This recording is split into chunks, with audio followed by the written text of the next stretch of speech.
Okay, next up is the zoom toggle. That's this button right here with the W and T on it.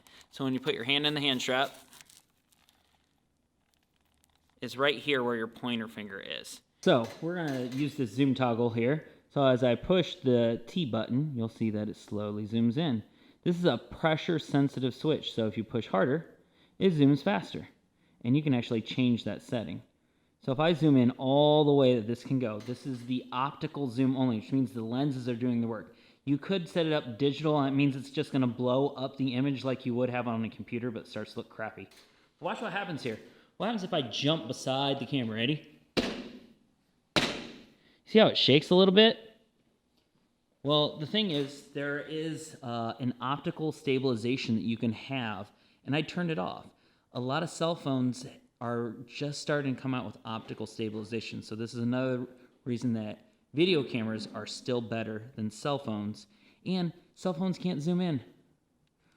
And some of them that say they can, they just use a different lens. So that's why I see cell phones with like several lenses on the back. But for the most part, we don't want to use zoom a lot because it changed how people's faces look.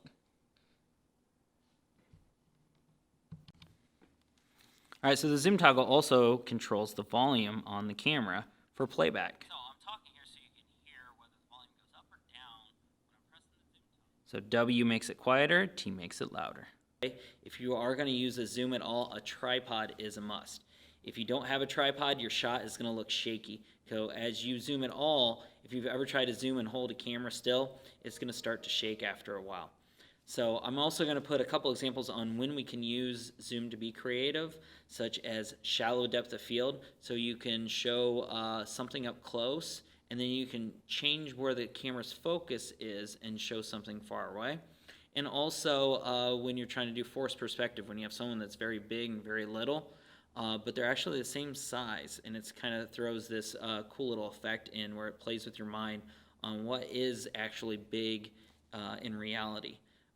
Because remember, video cameras are all about selling a story, and if you can create an illusion like a magician, you can have some very interesting looking shots as well.